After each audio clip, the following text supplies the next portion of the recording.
بڑا مسئلہ ہے. جی جی جی.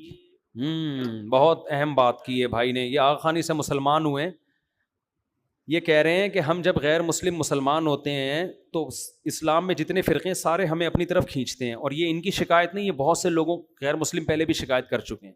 ایک غیر مسلم نے تو مجھے بتایا کہ ہمارے خاندان کے بہت سے لوگ مسلمان ہو گئے, تبلیغ میں وقت لگایا, مختلف فرقے آ گئے. ایک نے کہا ہم بات کرتے ہیں قرآن و حدیث کی, دوسرے نے کہا ہم بات کرتے ہیں, تیسرے نے ہم. کہہ رہے ہیں ہم اتنے کنفیوز ہوئے کہ میں تو باقی رہ گیا, باقی سارے واپس کنورٹ ہو کے غیر مسلم بن گئے. سمجھتے ہو؟ تو اس لیے میں آپ سے گزارش کروں گا کہ آپ تبلیغ میں وقت لگائیں اور کسی فرقے کی سننے کی کوشش نہ کریں. تبلیغی جماعت فرقہ واریت سے پاک ہو کے خالص اسلام کو فوکس کر رہی ہے. ادھر ادھر آپ گئے نا, قرآن و سنت کے نام پہ لوگ الو بنائیں گے اور اتنا کنفیوز, کیونکہ جو قرآن و سنت کی بات کر رہے ہیں نا ان کے بھی درجنوں فرقے ہیں. آپ کو لگے گا یہ ایک ہیں, لیکن جب آپ اس میں جاؤ گے پتہ چلے گا یہ ایک الگ جماعت ہے, یہ ایک الگ جماعت ہے, یہ ایک الگ جماعت ہے. اس کے اندر فرقیاں ہیں بہت ساری, فرقے در فرقے ہیں. تو دیکھو اسلام آج کا ہے یا پرانا ہے؟ پہلے سے آیا ہے نا. صدیوں سے جو اسلام جس کو ہم فالو کرتے آ رہے ہیں وہ صحیح ہے. آج جو پیدا ہو رہا ہے وہ کیا ہے؟ غلط ہے. تو صدیوں سے بر صغیر میں جو اسلام آیا ہے نا, فقہ حنفی کی شکل میں آیا ہے, کہیں فقہ شافی کی شکل میں آیا, اور یہ سب ایک دوسرے کو صحیح کہتے ہیں. یہ کبھی بھی ایسا نہیں ہوگا کہ شافی آپ کو اپنی طرف کھینچے یا حنفی آپ کو شافی سے ہٹائے, کیونکہ یہ کہتے ہیں کہ یہ سب چاروں کیا ہیں, یہ درست ہیں. ان چاروں کے علاوہ آپ کسی کے پاس جاؤ گے نا, وہ کہے گا میں صحیح ہوں, باقی سارے کیا ہیں, غلط ہیں. تو اس لیے ان چار فقہ میں سے حنفی, مالکی, شافی, حنبلی جو صدیوں سے چلے آ رہے ہیں, ان میں سے کسی ایک کو فالو کریں اور باقیوں کو بھی کیا سمجھیں, برحق سمجھیں. یہی آسان ہے. ان کے مفتی پوری دنیا میں مل جائیں گے آپ کو. باقی آپ جس کے پاس بھی جائیں گے وہ فرد ہوگا, مسلک نہیں ہوگا, وہ ون مین شو ہوگا جو اپنی طرف بلا رہا ہوگا, لیبل اس نے لگایا ہوگا میں فرقہ واریت کی نفی کر رہا ہوں. پہلے جتنے غیر مسلم مسلمان ہوئے وہ تو یہ کنفیوژن میں نہیں جاتے تھے. جہاں حنفیوں کی اکثریت تھی وہاں جو مسلمان ہوئے آٹومیٹکلی کیا بن گئے, حنفی. ملیشیا میں کوئی مسلمان ہوا تو خود بخود شافی بن گیا, اس پہ حنفیوں کو کوئی اعتراض نہیں ہوا. سعودیہ میں کوئی مسلمان ہوا تو حنبلی بن گیا, اس پہ بھی حنفیوں کو کوئی اعتراض نہیں, کیونکہ ہم چاروں اماموں کو برحق سمجھتے ہیں, ابو حنیفہ, مالک, شافی, احمد بن حنبل. ہم کہتے ہیں کوئی بات نہیں, شافی فقہ بھی ٹھیک ہے, حنفی بھی ٹھیک ہے, مالکی بھی ٹھیک ہے, اور حنبلی بھی. اہل سنت والجماعت کے مکاتب فکر ہیں. ان کے علاوہ آپ کسی کے پاس بھی جائیں گے نا, ایسی نفرتیں پھیلائیں گے نا, وہ ایسی نفرتیں سب علماء کے خلاف کہ آپ کو لگے گا یہ چار آدمی ٹھیک ہیں, باقی سارے کیا ہیں, غلط ہیں. تو صدیوں سے جو فقہ کو اسلامی حکومت خلافت عثمانیہ چلی, فقہ حنفی تھا اس میں. آج سعودی عرب میں آفیشلی فقہ حنبلی ہے. تو لا جو محفوظ ہے نا اسلام, وہ انہی چاروں فقہ کے پاس ہے, اس کے علاوہ کسی کے پاس لا ہے ہی نہیں. تو جب ہے ہی نہیں تو فالو کیسے کرو گے؟ 4-6 چیزیں تو ملیں گی, رفع الیدین, ٹانگیں, یا طلاق کا 2-4 مسئلے, اس کے علاوہ کخ بھی نہیں ہے. باقی سارا ہماری کتابوں سے ہی لیا جاتا ہے. تو اس میں آسانی ہے.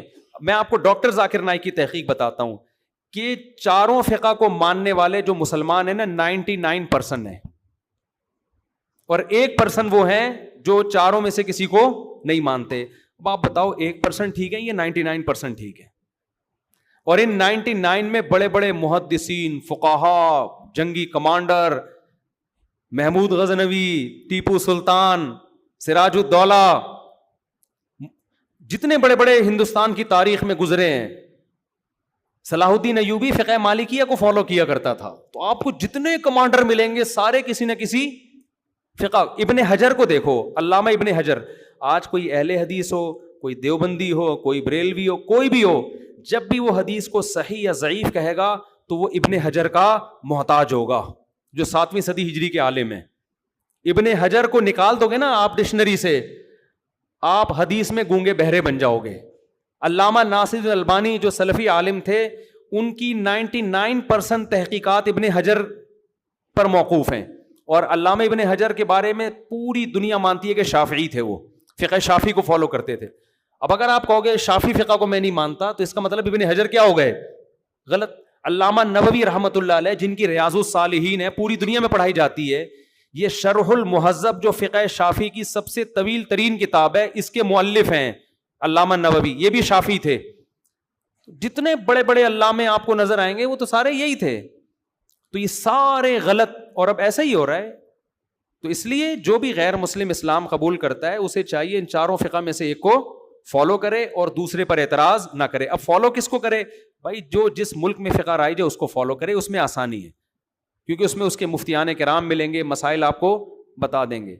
اور ان فقہا میں جو اختلاف ہے وہ بھی اتنی شدید نوعیت کا نہیں ہے کہ آپ کنفیوز ہو جائیں, اتنی شدید نوعیت کا نہیں ہے. وہ بھی 2 رکعت فرض کے قائل ہیں, یہ بھی 2 رکعت فرض کے قائل ہیں فجر میں, وہ بھی ظہر کی 4 رکعتیں, ان کی بھی 4, وہ بھی 5 نمازیں, ان کی بھی 5, وہ بھی رمضان کے روزے, وہ بھی زکوٰۃ. تو بیسک چیزیں تو سب کی کامن ہیں, تھوڑے تھوڑے جا کے اختلاف آئیں گے, وہ تو صحابہ میں بھی تھے. سمجھتے ہیں؟ ہاں جی,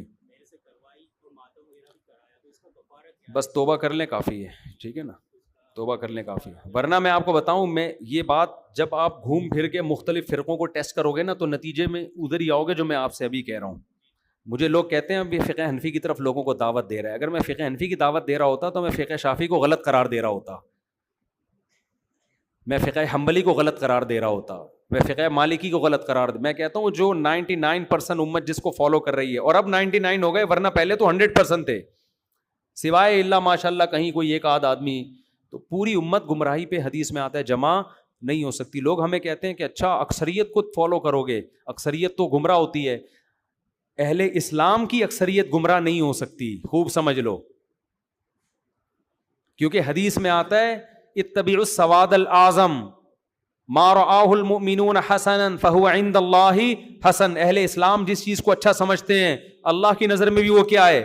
اچھی. تو اتنی بڑی امت, حرمین میں بھی, اور انڈونیشیا, ملیشیا, برما میں گیا ہوں, 100% لوگ حنفی ہیں برما میں, 100% لوگ, کیونکہ جب سے اسلام آیا فقہ حنفی کی شکل میں آیا. کیا یہ بعد میں تبلیغ کر کے لوگوں کو گن پوائنٹ پہ حنفی بنایا گیا ہے؟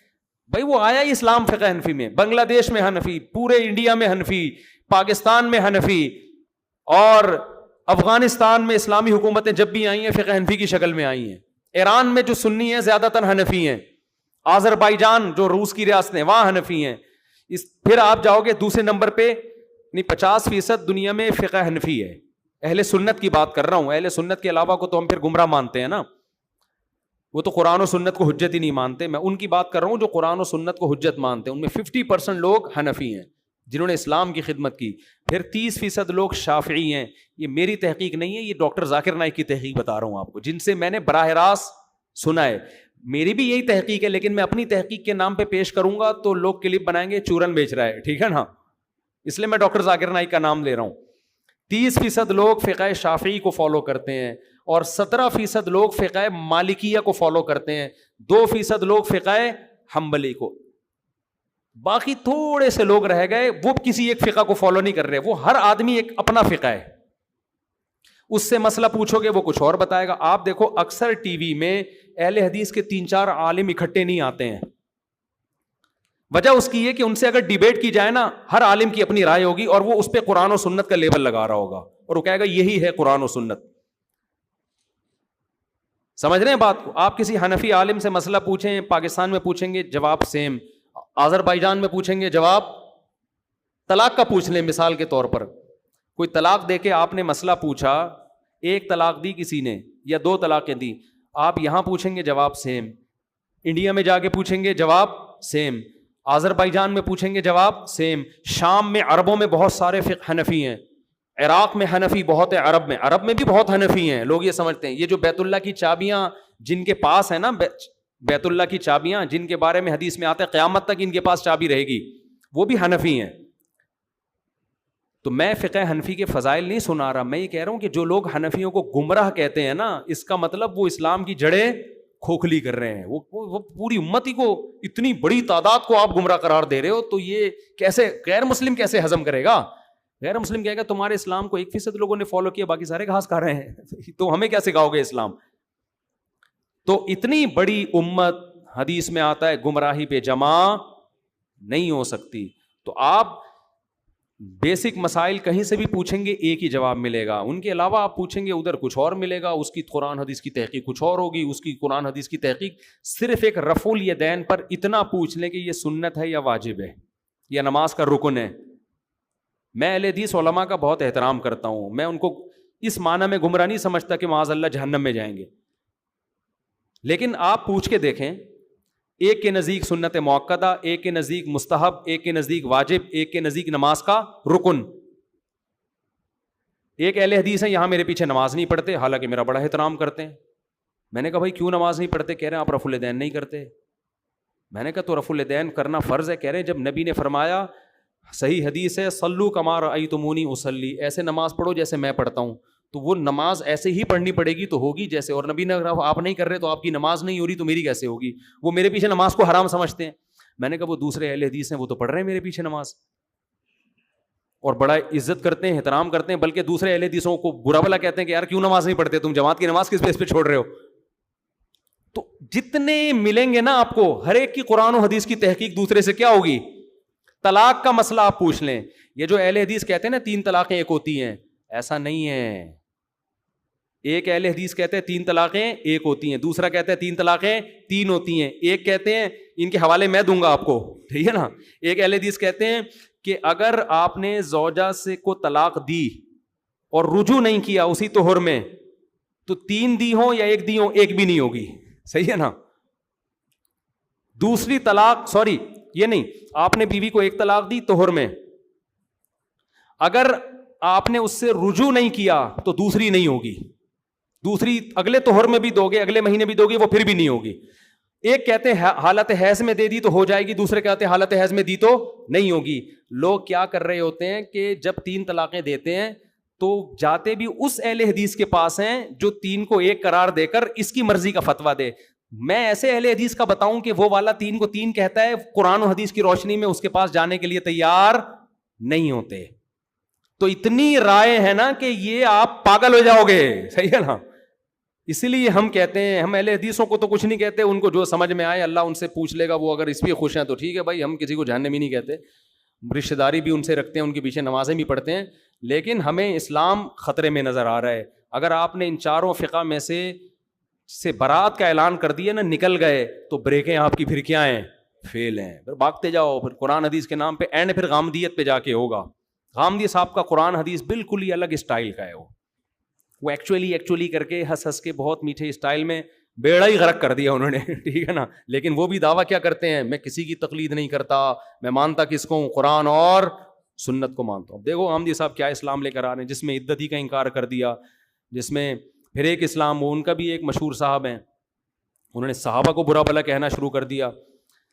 تو بہت یہ پھر آگے دلدل ہے جس میں پھنستے چلے جاؤ گے. تو جو ہم آپ کو اپنا مقلد نہیں بنا رہے, ہم آپ کو ائمہ مجتہدین کی اتباع کا حکم دے رہے ہیں, ان کی اتباع کا حکم دے رہے ہیں. تو اسی میں آپ کی خیر ہے, سمجھتے ہو. ورنہ جو یورپ میں غیر مسلم مسلمان ہو رہا ہے, خدا کی قسم پاگل ہو جاتا ہے وہ. میرے پاس فون آتے ہیں امریکہ سے, ہمارے رشتہ داروں نے بتایا یار یہ بندہ مسلمان ہوتا ہے, کہہ رہے یار کون سے اسلام کو فالو کروں میں, ادھر کھینچ رہا ہے وہ. پہلے یہ ٹینشن نہیں تھی, پہلے تھا بھائی 4 فقہ برحق ہیں, آپ جس کنٹری میں جس فقہ کو فالو کیا جا رہا ہے غیر مسلم آٹومیٹیکلی اس میں آ جاتا تھا. ٹھیک ہے بھائی, یہاں سب حنفی ہیں تو ٹھیک ہے, میں بھی اسی فقہ کو فالو کر رہا ہوں. پہلے مجھے بچپن کا زمانہ یاد ہے, ایک انگریز آیا UK میں, مسلمان ہوا, ہمارے مدرسے میں آیا. اچھا اس نے ہاتھ یہاں باندھے ہوئے تھے, تو مجھے نہیں پتا تھا, میں نے کہا شاید ان کو طریقہ نہیں آتا. تو میں نے اس انگریز کو نماز کے بعد سمجھایا کہ ہاتھ ایسے باندھتے. اس نے کہا آئی فالو شافعی, میں فقہ شافعی کو فالو کرتا ہوں. میں نے چھوڑ دیا, میں نے کہا ٹھیک ہے یار, امام شافعی بھی کیا ہیں, ختم ہو گئی نا بات. میں کہتا نہیں, ایکچولی وہ جو حدیث جس میں سینے پہ ہاتھ باندھنا آتا ہے نا, وہ سند کے لحاظ سے کیا ہے, ضعیف ہے. وہ جواب میں کہتا وہ تو صحیح ہے, ابن خزیمہ کی حدیث ہے. میں کہتا ابن خزیمہ سے تسامح ہوا ہے اس کو صحیح قرار دینے میں, دلائل ہمارے پاس بھی ہیں, ہم کوئی گونگے نہیں ہیں. وہ کہتا ہے پھر اس کی کیا دلیل ہے, میں کہتا ہوں حضرت علی کا ایک اثر ہے. وہ کہتا ہے یہ مرسل ہے, میں کہتا ہوں مرسل بھی حجت ہے, ٹھیک ہے نا. تھوڑے دنوں میں وہ پاگل ہو جاتا, بولتا ہے ایک ہاتھ باندھنے کا مسئلہ ہی حل نہیں ہو کے دے رہا, آگے میں کیسے بڑھوں گا. پھر آگے رفع الیدین پر آتا, وہ کہتا بخاری مسلم کی حدیث ہے رفع الیدین کیا ہے. میں کہتا نبی کا آخری عمل رفع الیدین ترک کرنے کا تھا. وہ کہتا ہے اس کی دلیل کیا ہے. میں اس کی دلیل دیتا کہ امام مالک کہتے ہیں میں نے مدینہ میں کسی کو رفع الیدین کرنے والا نہیں پایا. وہ کہتا ہے کہاں لکھا ہے, میں کہتا المدونۃ الکبریٰ میں لکھا ہے. وہ کہتا ہے المدونۃ الکبریٰ من گھڑت کتاب ہے. میں کہتا کیا دلیل ہے من گھڑت ہے. پھر ہم اس کو با گھڑت ثابت کرتے ہیں, ٹھیک ہے, اس کو صحیح ثابت کرتے ہیں. وہ پھر میں کہتا ہے اہل کوفہ جہاں سے اسلام آیا ہے وہ رفع الیدین. پھر امام ترمذی کا قول پیش کرتا کہ امام ترمذی کہتے ہیں زیادہ تر صحابہ رفع الیدین نہیں کرتے تھے. تو یہ سب علامتیں کیا, ایک بحث ہوتی 6 مہینے گزر جاتے, اس کا باپ بھی رفع الیدین کا مسئلہ حل نہیں کر سکتا. پھر آگے وہ مغرب کی نماز میں امام کی جو فاتحہ پڑھ رہا ہوتا, وہ کہتا ہے حدیث میں آتا ہے, بخاری میں لکھا ہے, وہ قرآن حدیث کی روشنی میں مسلمان ہوا ہے نا, اس کی بدقسمتی تھی, بیچارہ مسلمان ہو گیا وہ قرآن حدیث کی روشنی میں. پھر وہ مجھے کہتا ہے کہ میں پوچھتا بھائی تو فاتحہ کیوں پڑھ رہے امام کے پیچھے؟ وہ کہتا ہے یار حدیث میں آتا ہے جو فاتحہ نہیں پڑھتا اس کی نماز نہیں ہوتی. میں کہتا صحیح مسلم میں جو فاتحہ نہیں پڑھتا پلس قرات نہیں کرتا اس کی بھی نہیں ہوتی. تو آپ قرات بھی کرو. وہ قرات شروع کر دیتا, پھر اہل حدیث پکڑ لیتے اس کو. وہ پھڈے میں ایسا جاتا, وہ کہتا یہ اپنا اسلام اپنے پاس رکھو, میں پہلے ہی ٹھیک تھا. کتنا آسان کر دیا اس نے کہ میں کس کو فالو کرتا ہوں, فقہ شافعی کو, امام شافعی کی تحقیق کو فالو کرتا ہوں. بات ختم. ہم نے کہا ٹھیک ہے یار وہ بھی کیا ہے, صحیح, ختم ہو گئی نا بات. باقی وہ ہمارے ساتھ رہا, اتنی لمبی نمازیں پڑھتا تھا, نہ ہم نے کبھی چھیڑا نہ اس نے ہمیں کبھی چھیڑا. اس کو پتا تھا حنفی بھی ٹھیک ہوتے ہیں, شافعی بھی ٹھیک ہوتے ہیں. ہمارے ہاں حنبلی علماء بہت آیا کرتے تھے پہلے مدرسے میں. ایک دن کسی حنبلی سعودی عرب سے آئے, انہوں نے رفع الیدین نہیں کیا. ہمارے حضرت نے کہا آپ تو رفع الیدین کے قائل ہیں. انہوں نے کہا ہم حنفیوں کے احترام میں رفع الیدین چھوڑا ہوا ہے ہم نے. حضرت نے کہا آپ ہمارے مدرسے میں کر لیا کریں, ٹھیک ہے نا, یہاں آپ کو کوئی نہیں چھیڑے گا.